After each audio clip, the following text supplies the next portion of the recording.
Okay, well, I wanted to thank everyone for attending today. My name is Deborah Bird. I'm with the Ramage Law Group. I'm the firm administrator here, and we have a very special guest with us, Dwayne Ballard with Pegasus Technologies.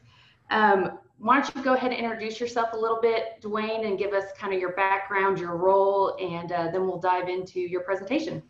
Sure, thank you. So I am the Chief Technology Officer at Pegasus, also one of the partners. We founded the company 5 years ago, located in Frisco. My background is quite varied, but I've been in the Dallas area all my life, working for various telecom companies, Alcatel, Nortel Networks, back when they were a thing, in the IT field. So probably got 30 to 35 years of IT experience in various industries. Done some consulting as well throughout the industry. So seen IT change a lot, seeing a lot of things change with attacks. Used to, you didn't have to worry about all this stuff, and ransomware and hackers, and those things didn't exist. It's an interesting world we live in today. So we've been dealing with it a lot. So so I'll go ahead and jump into my presentation. Bear with me for just a second while I share my screen. All right. Can everybody see that?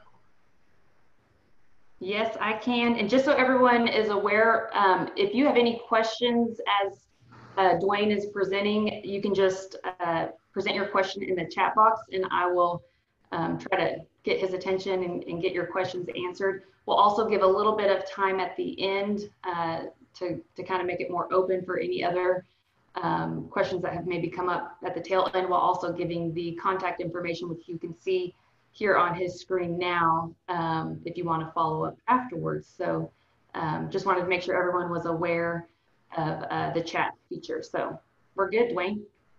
All right, great. Excuse me, thank you.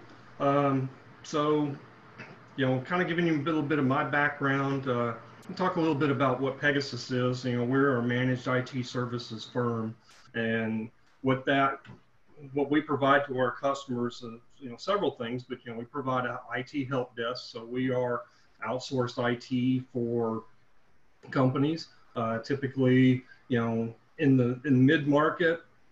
People wear a lot of hats. Somebody will be an application expert. They'll be trying to play IT as well. And, it just pulls people in a lot of different directions. And so by outsourcing that function to us, we're able to let businesses focus on, what they're good at, and let us focus on what we're good at, which is managing IT. Along with that, we can do cloud management, whether it's a private cloud, public cloud. So you've probably heard the Amazon Web Services, Microsoft Azure, Google Cloud Platform. So we're familiar with all those technologies, and we manage customers' environments in those environments for them. As well as we do, on-premise servers and storage. We monitor backups, and we manage the environments for them on at the customer's location. We also do network monitoring and management. So anything from physical networking switches to wireless implementations, we manage all that from our network operations center in Frisco. And in fact, finally is IT security management. This has probably been the fastest growing part of our business, and kind of the reason we're here today is, we have, customers coming to us, that just, they've been hit with ransomware, things like that. We continually revise our strategy as the hackers evolve their methods. We have to evolve our methods on how we help protect customers. So yeah, those are kind of just a high level of the services that we provide to our customers. So the things that we're going to talk about here today, obviously we'd like to help out, but whoever you use, these are the kinds of things that you need to be thinking about if you're talking to a services provider.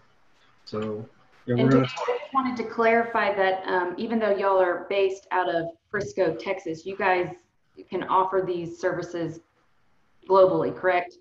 Globally, yes. We have one of our largest customers is a global operation, so we have the ability to do 24/7.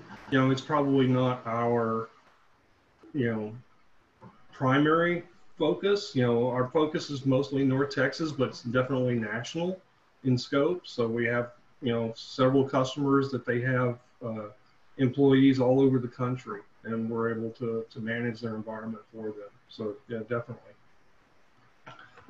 So yeah, the attack vectors that we're going to talk about today, these are different ways that the hackers try to get into your network. And these are all based upon, I'm going to run through some firsthand examples, customers of ours, share a little of our dirty laundry as well, but we'll try to make it relatable to things that are going on in the world today. So cybersecurity by the numbers, I'm going to go ahead and build this out. And you can see, there is a lot of money involved in hacking. The average cost of a data center breach was, almost $4 million. Wow. That's a lot of money for companies to have to spend to remediate these kinds of attacks. You can see, companies, the very first bullet, 93% of companies that lose their data center for 10 days or more file for bankruptcy. So this is not just about spending money to remediate, but it could be the livelihood of your business. It happens a lot. 71% of enterprises, report a data breach.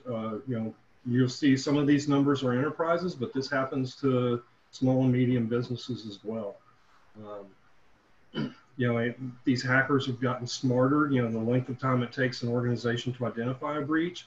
The hackers will actually obtain access into a customer's network, and then they'll sit there and look and figure out what the environment, how the environment is configured, and look for optimal ways, look for the data, look for ways to not get caught. And they've gotten very, very sophisticated.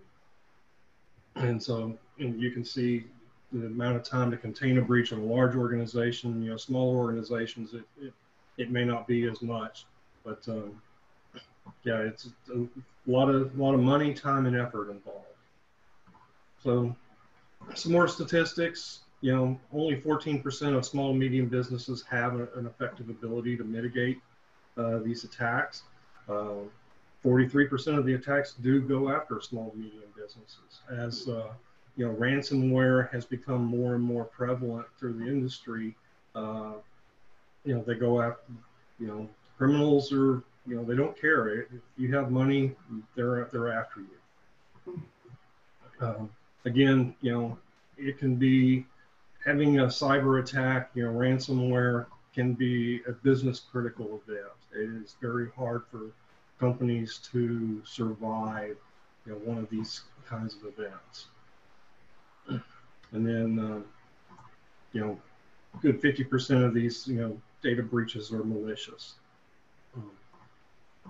So Dwayne, have you seen these numbers change drastically since we've been on lockdown and people are working remote? I mean, how have you seen these numbers change?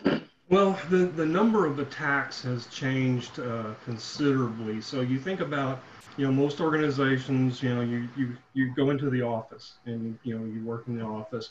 And so from a security perspective, it's easy to kind of lock down the office network. You may have remote users, but it's not as prevalent, but now we're, entire banking organizations have had to send 3,000 customer service representatives home. One of our customers had to do that. And all of a sudden you now, instead of having one entry point into the network, you've got 3,000 entry points into your network. So it's a network security guy's nightmare. And so, yeah, the attackers know this, and they kind of know the types of things that your general knowledge worker will be susceptible to, whether it's, an email link or, whatever. And so they've really ramped up their efforts to try to get to try to trick users. Mm. So you can see here, this is really, this is this problem goes across all industries. Applications are, either entry points into a customer's network, or they actually contain the data that these hackers are interested in. And so you can see, all industries use lots of applications. Larger the company, the more applications. But even small companies, are going to have some business critical information. And so, yeah, it just reiterate the last bullet. You are the target. So they're going to try to get in and get your data or your money. One. And so moving on to the next first one. So the first attack vector is social engineering, and it's a very targeted attack. So hackers, have gotten very sophisticated. They will research the company. They will research the principles of the company, and they'll even stalk their social media. So the last bullet point where we talk about a CEO scam is, where hackers will stalk the CEO on social media and, wait till he's on vacation, not available, and then that's when they will, use their tactics to try to get into accounts payable or, within the organization to try to illicitly move money, get somebody, use a fake email address or something like that and try to get somebody to wire transfer money.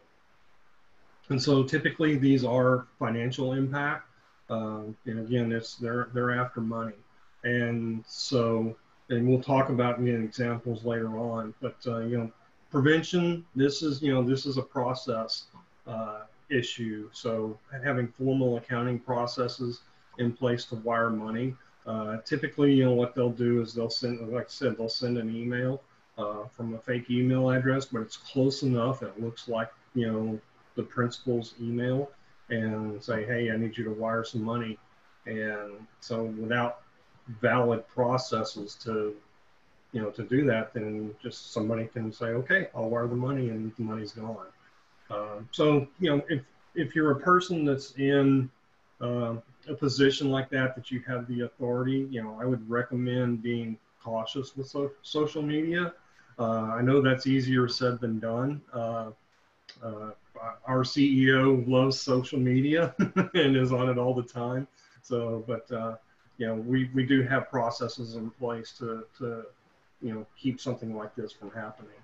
And as far as remediation, how do you fix it? Well, notify your IT team. User training before it happens. You can contact the FBI if it involves a transfer of funds, and you can call your bank. None of those are really going to help afterwards. It'll make you feel better. Once the money's gone, the money's gone. I have not seen anybody be effective at being able to recover the lost funds. Wow. So, moving on to the next attack vector is email. So email's one of the easiest ways for the hackers to try to get into an environment. 92% of malware is delivered by email. It can be either a link to a website that injects bad code, or it can be an attachment that runs bad code. But typically, one click, in that email gives them access to your account. And once they've gotten access to your email, they can, modify passwords. They can use your email as a spam relay to deliver more spam email or malware, or again, possibly deliver ransomware as part of that. The other thing that they can use, is once they have access, is they can try to get credit card data or social security data, if that kind of information lives within your environment. So the impact can be payment card fines or HIPAA fines, depending on whether it's healthcare or credit card type information.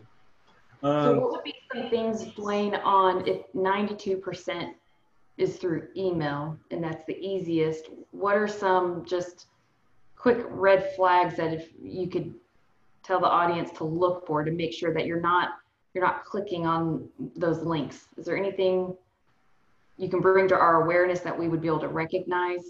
Yeah, so I mean, the very first bullet under prevention is, within most companies nowadays use Office 365, which is hosted email, and it has an option within there to turn on to highlight an email that's sent from an outside organization.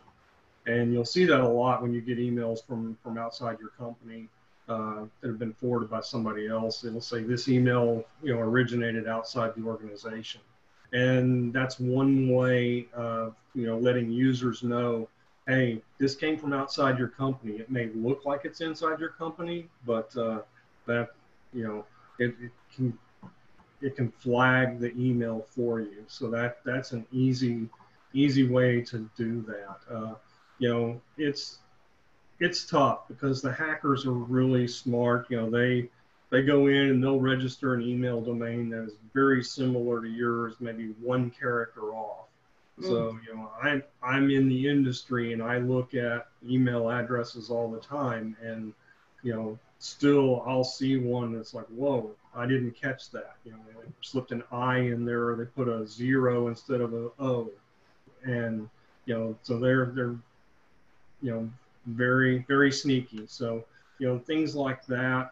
There are tools in place that will, can look at email, can do quarantine of email that is, come from outside the organization. So I would say, looking at those kinds of tools, definitely. Additionally, user training. So targeted phishing campaigns is actually where, like as a managed service provider, we can run these for a client, and it sends fake spam to their users. And people that click, then they can go through some training to help identify those, things to look for, on incoming email. So, two-factor authentication, is having a multiple step, like nowadays, it's very common for, they want to send a 6-character code to your cell phone. And, that's a way of making sure that whoever's logging in is actually who you think you are. And some of the managed security services, like one of the ones that we provide, can actually detect if somebody logs in, outside of the known geographic area. So we can, if somebody logs in to my email account in Russia, this service will pop up and say, hey, Dwayne's email was logged in Russia, and he's never been in Russia before. And so it'll flag an alert. Wow. Yeah. So a lot of steps. It's, it's a lot of work goes involved in it, and so it's a lot of user training. It's just getting people conditioned to take a very critical eye at emails, probably that they haven't seen that address come in before, and a lot of software tools as well. Moving on to the next attack vector is passwords. So you can prevent a lot of challenges by having good password security.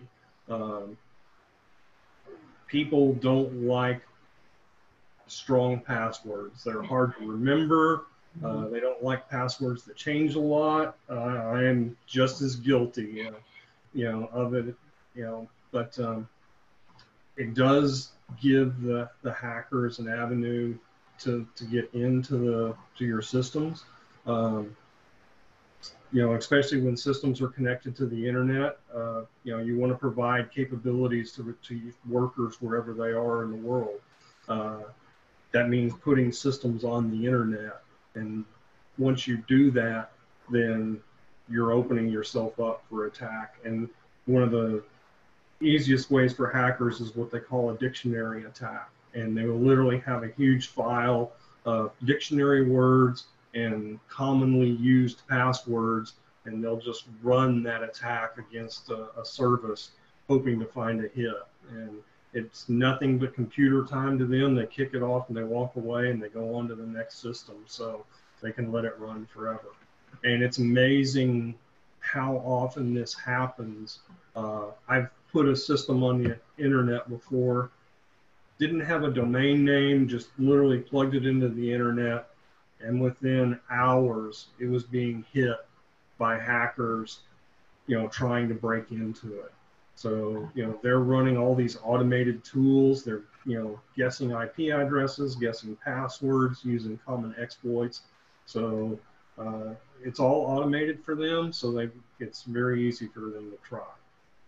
Well, I think I read on one of your blogs how, technology allows us to be more efficient in business. However, part of being efficient for those who maybe don't use as strong as passwords or can remember all your passwords, I think I had read where you suggested you really should have different passwords for several applications, because for this point, once they find out one password, how many other attacks could they make? Because it can be challenging to store or save your passwords, which then I read why you shouldn't auto save passwords, for that very reason, that then if they hack in and they're going into multiple accounts, if your passwords are then saved, which Right.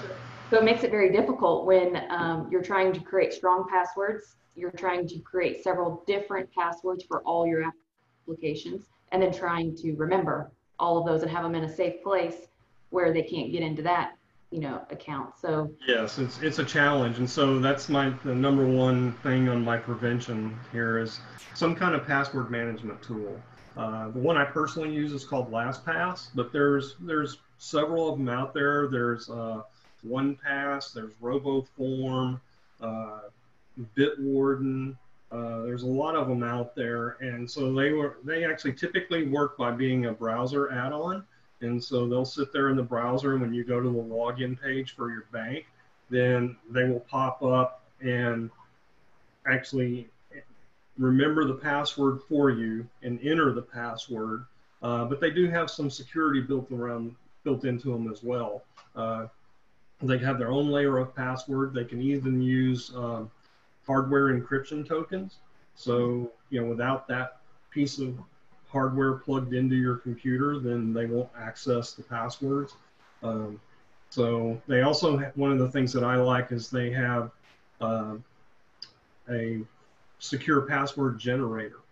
So you can go in and you can say, just generate me a 24-character random string of numbers and letters and make that my password, and then let the password management tool remember the password. So you mean when I've been given those in the past and I then change them to my really simple password, I shouldn't do that? probably shouldn't do that. No. Got it. Yeah. You can see some of the other things, password change policy, again, multi-factor authentication, making sure that there's a live person at the end of the keyboard, that is who they actually say they are, tied to the cell phone. I think we're going to see more and more multi-factor authentication, just because it's a way of having not just, a computer program trying to hack in, but there's got to be a person there as well. And then remediation, again, is, notify IT if there's a problem, and, user training. It's one of those things that nobody likes it, but it's, you've got to do it. Next is ransomware. So we kind of talked about ransomware already, but it is such a problem that I kind of felt like it warranted its own section. And so this is where hackers will use various methods to try to get in. I've seen, we've personally seen them use poor passwords to break in and then install ransomware. We've seen them use email links to do that. But what their goal is they want to get this program on your computer network, and then they will start encrypting all of the data on the network. So they will go from computer to computer. They will go from computer to file server. And, and that's where they really love it. It's when they can get onto a file server and start encrypting data, because, that's where everybody, you put things on a file server to save it. And that's supposed to be your one location. Mm-hmm. And so, that's the kind of thing they love. Typically, they love to install these things on a Friday night, and it's because everybody's gone home. And encrypting all the files on a computer is not an instantaneous process. It takes some time to run, and so they'll kick them off on Friday night, and they'll give it 48 hours, uninterrupted to run all weekend, and then people come in Monday morning and find out all their files are encrypted. Again, like I said, COVID-19's increased these attacks just because you've got so many people out there, so many different ways. People are using their home computers now. So where at work you may have a really good antivirus that might catch a ransomware attack, but people are using their own devices at home, and that can be a problem as well. Because they don't have the same level of security that the company's equipment does. And can this bleed into, like, I know some people believe that when they're backing up their data that they'll always have, I guess, that protection, but there's times that these viruses can even go into your backups. Is that correct? Oh, definitely. No, multiple companies that have had backups, and their backups got encrypted as well. Mm-hmm. So for it to be useful, backups need to be available to run a lot. And so if it's not done properly, these ransomware programs are able to jump onto the backup systems and encrypt the backup systems as well.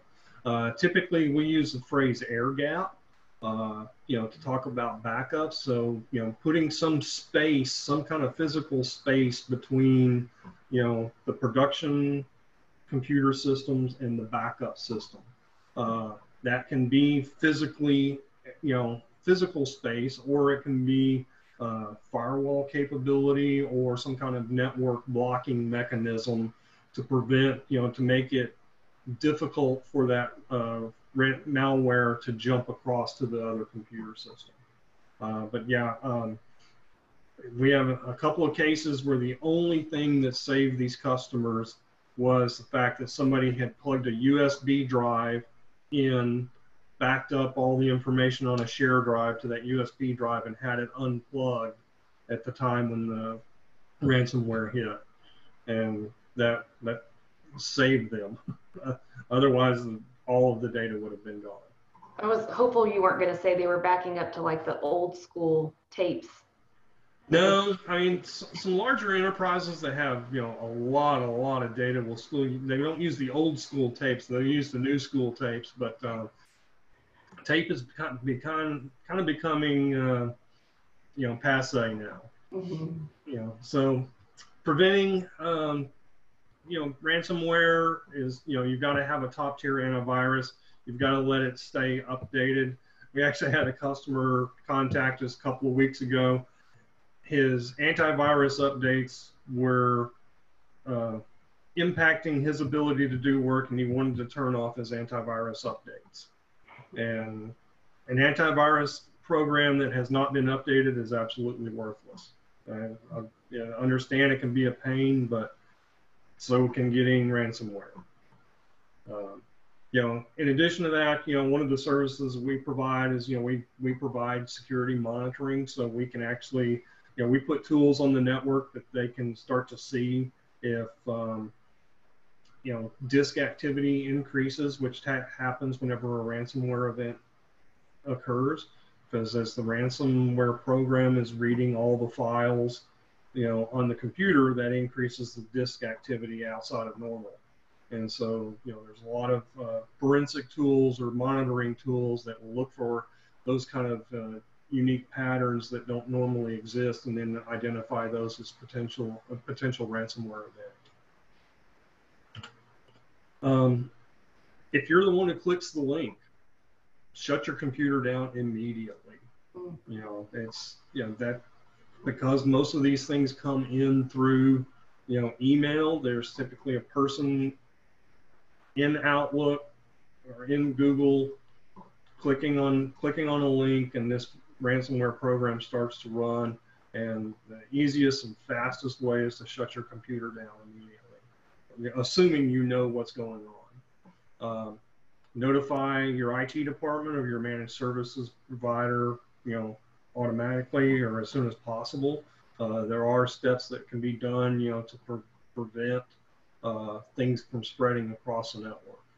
So Dwayne, when you said assuming you know what's going on, is there any red flags that you could help? Because I probably would be one where I wouldn't know. If you see, a couple of things are, if you see like files in your My Documents, the file names change. A lot of times these ransomware programs will change the name of the file as they encrypt it. And so they'll tack an extension onto the file that designate that file's been encrypted. And so if you see file names changing that you didn't change the name, also if your computer has a disk activity light, and all of a sudden that disk activity light just starts glowing blue or red or whatever, and it doesn't normally do that, that's an indication something might be going on as well.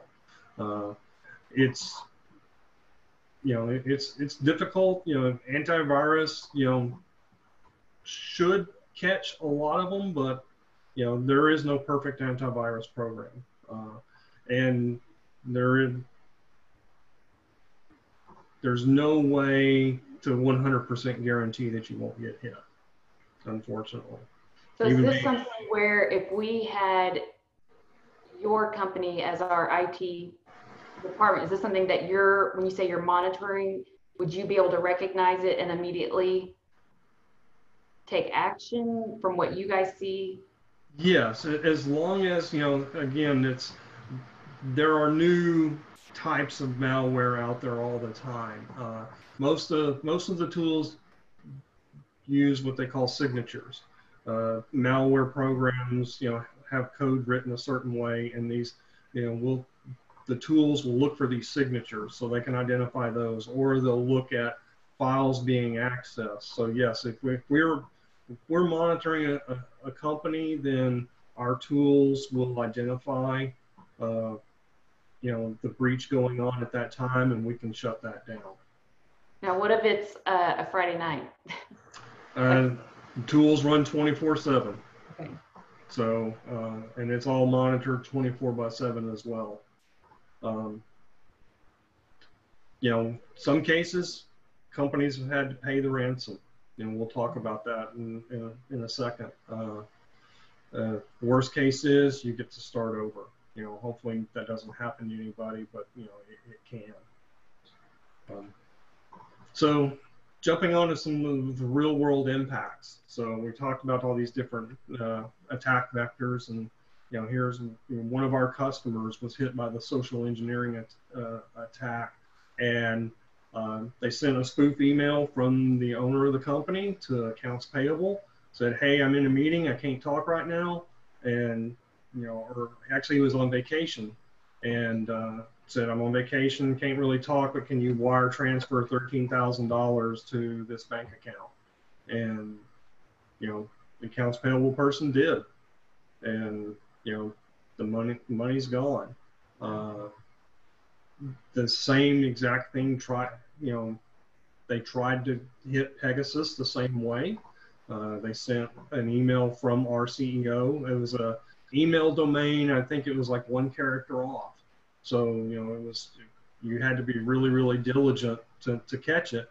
But they sent an email to our accounts payable email alias and said, hey, I'm in a meeting, I can't talk, I need you to wire transfer $9,500 to this bank account. And fortunately, we're, a smaller company, 30 people. The accounts payable person said, no, this doesn't look like something my CEO would do. And so she reached out to him and, hey, are you wanting me to wire money? He's like, nope, I don't want you to. But that's so ours. In our case, it wasn't successful. But that's where having processes in place, having the conversation ahead of time. Hey, I will never text you or send you an email asking you to wire transfer money to a bank. Just having that conversation was beneficial. Email. So we did have one of our employees clicked on a link. Fortunately for us, it wasn't a ransomware. It was just gave the hackers control over his email. And excuse me, all they wanted to do was send more spam emails. So they redirected all the replies to his emails to the deleted items folder and just started spamming, thousands of emails. And, it probably took us, a couple of hours to figure out what had gone on. Nowadays we have, this kind of made us reevaluate our security posture. And so we have tools, we added tools to our portfolio to monitor this very same thing.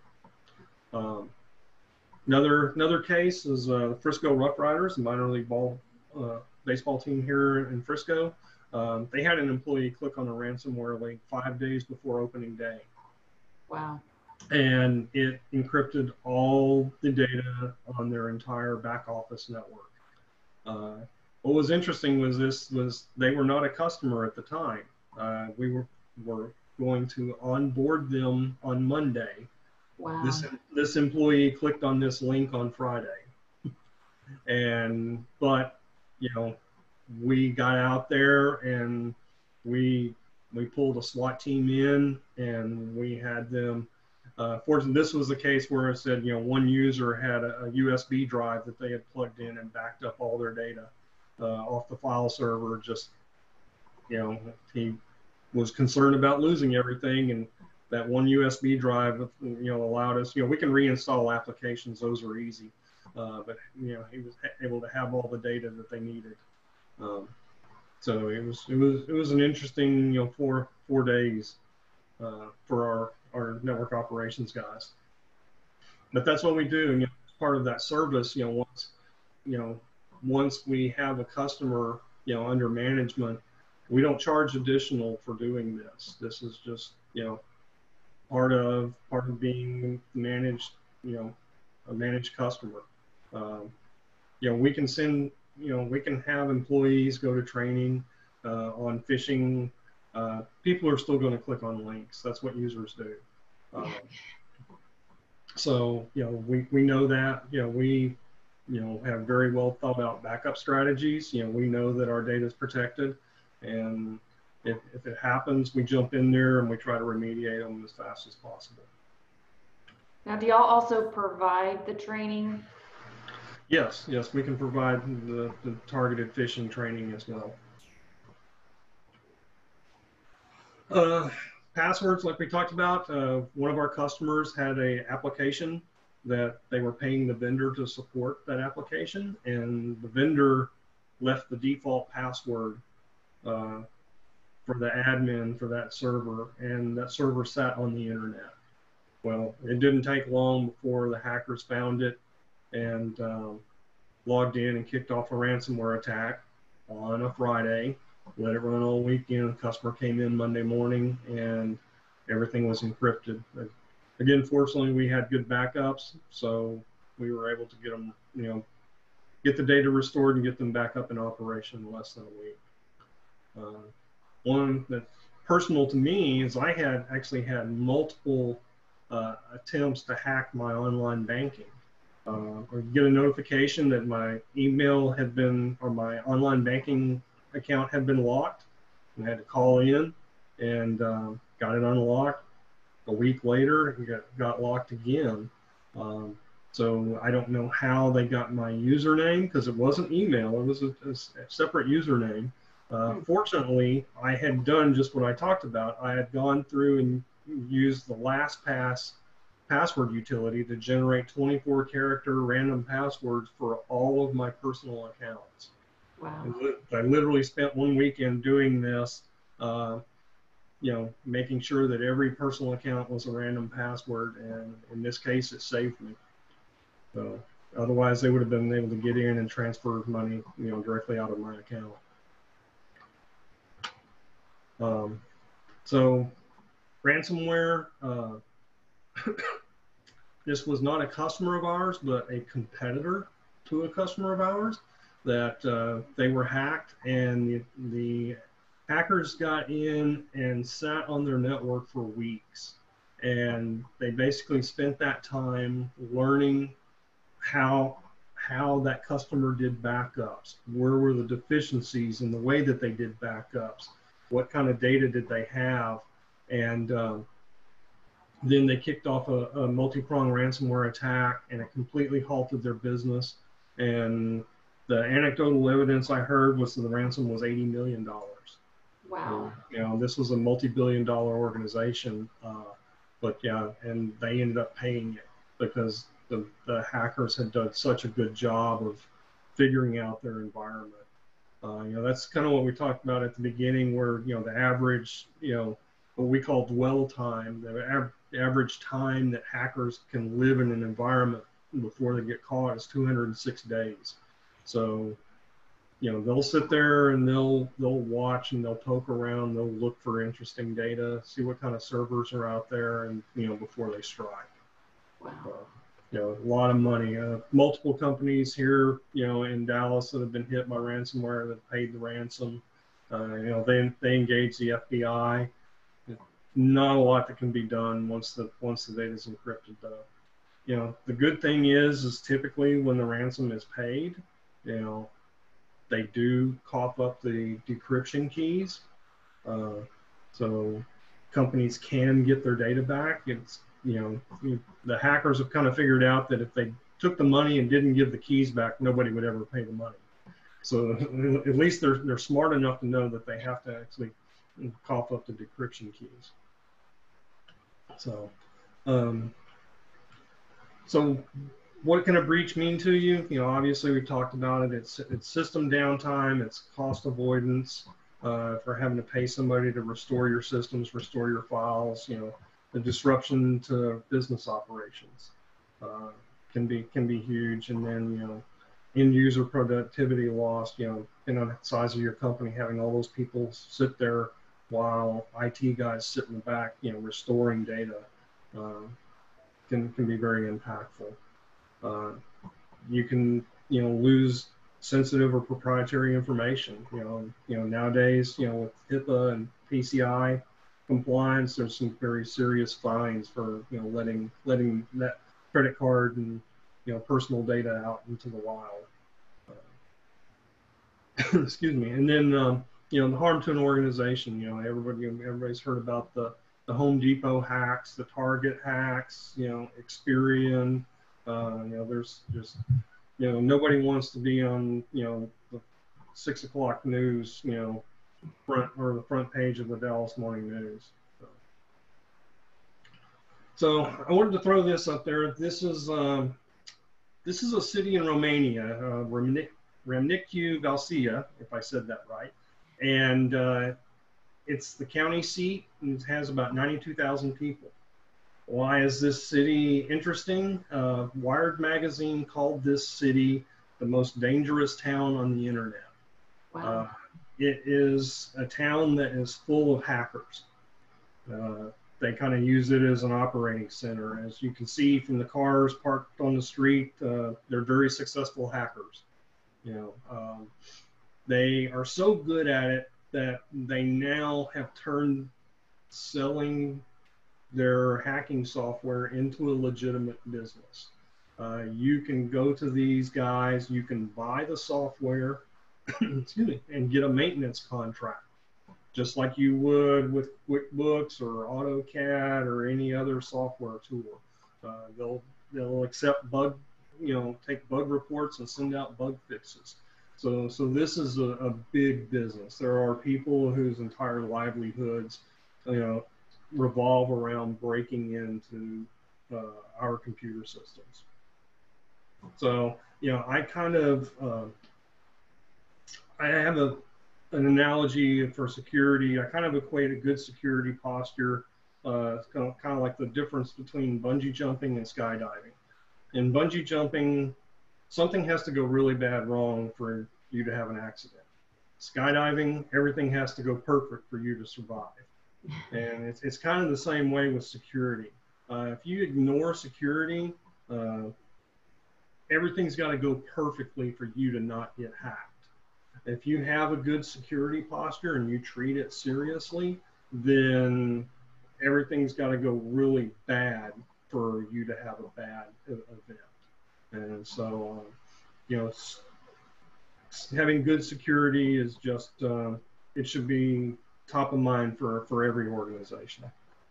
I think the challenge with that is kind of like what you said at the beginning, where, you know, sometimes you don't know what you don't know, and your practice or your business is so focused on that, you know, product or service that you provide, that it's easy to probably neglect this and not feel the pain until it's too late. Yes. Yeah, and so obviously, you know, we have a vested interest. You know, we would like to say, you know, hire us, but you know, whether it's Pegasus or any managed security provider, there are companies that do this, you know, day in and day out. They see these types of attacks all day long, and so you know, regardless of who you use, I think it's very important that you know you engage experts to help you manage the security aspects of your business. So Dwayne, with that, is there anything if someone were to qualify, like if they're looking for a company like yours, or if they're needing to hire that level of security and protection, how would an average person, say like myself, know if I'm hiring an expert or not? Or what are some things that you would say are good questions to ask? You know, I would ask them, you know, how many companies do they have under management? You know, obviously, the more companies you see, the more events you're exposed to. Ask them about the kind of tools that they use. You know, pretty much every company uses a commercially available tool, and it's pretty easy to do a quick Google on tool XYZ and see, you know, what it's thought of in the industry. You know, for example, we use a tool called Arctic Wolf. It is very well respected, you know, within the security industry. So, you know, they should be able to share the types of tools, share the methodology they use to prevent and remediate ransomware attacks. You know, that, again, there's no silver bullet to 100% prevent a ransomware attack. You know, how you prepare for that potential attack, though, can, you know, do they know, you know, do they talk about air gapping backups? You know, where is the data stored? Things like that. You know, those are some of the things that, you know, high level you can look at. And you probably, you know, it's, you know, like you do in most things, is talk to multiple, you know, companies, see which ones, you know, as you interview different companies, you're going to get a sense for, you know, which ones seem to know their business. It's kind of, you know, building a pool, building a house, or anything else. You know, you talk to 3 different companies, and you know, you're going to get a sense for the ones that actually know their business, know how to, you know how to prepare for these types of attacks, and the ones that just give it lip service.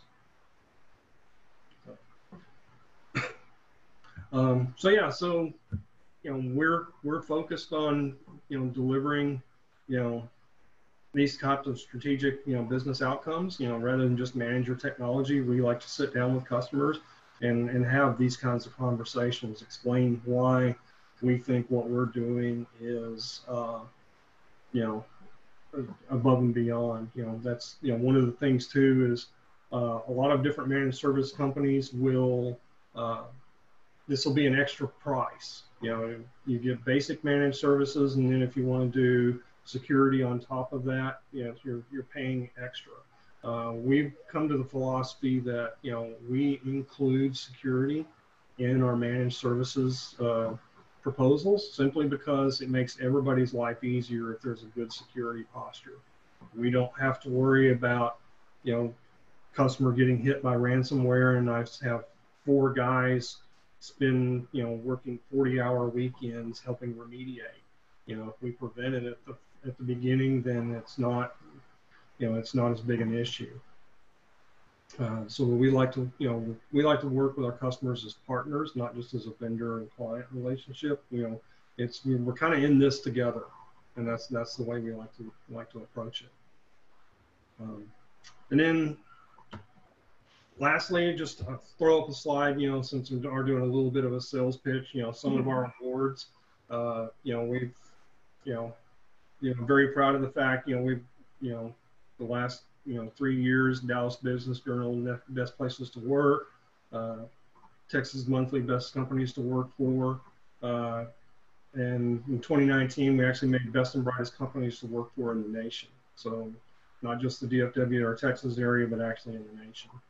And then, 2019, we also hit Inc. 5000 fastest growing private companies as well. So I saw that. Yeah. So, and that's pretty much it. So, there's our contact information. The beginning slide. And my email is the same, PegasusTechSolutions.com. It's Dwayne, D-W-A-N-E.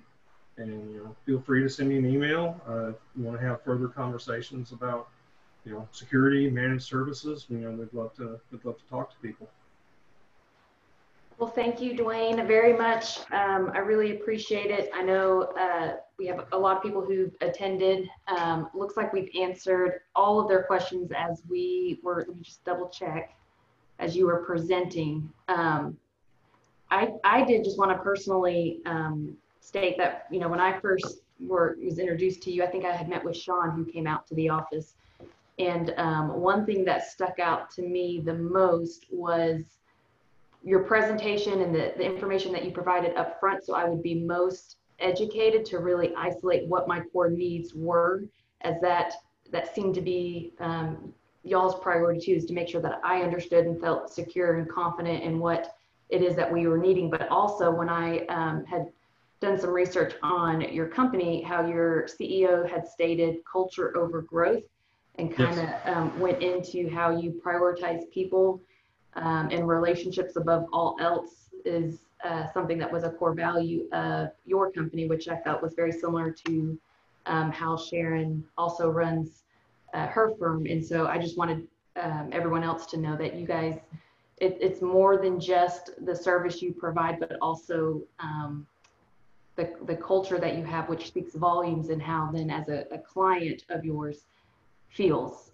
with the customization and the intentional qualifying of needs to make sure you deliver and exceed those expectations. So we appreciate you guys. I appreciate you coming on board and helping share this topic, which I know can sometimes get neglected in companies, and you don't always know the pains until, again, it's too late. And kind of ironically, just like the coronavirus, there are certain precautions like social distancing and masks and things that you do to make sure that, you don't have a pandemic. And so, again, I just wanted to sincerely thank you and encourage anyone who is listening to this. It will also be posted on our website as well as our YouTube channel. We will share the link with you too as well, Dwayne. So some people may be watching this after the fact, but again, please reach out to Dwayne. They are very easy to work with, to talk to. There are no dumb questions, and they meet with education and are true consultants. So thank you. We appreciate it. And again, y'all reach out to Dwayne if you'd like more information. Thanks for the opportunity to speak with everyone. Okay, y'all have a great day. Thank you. Bye-bye. Bye.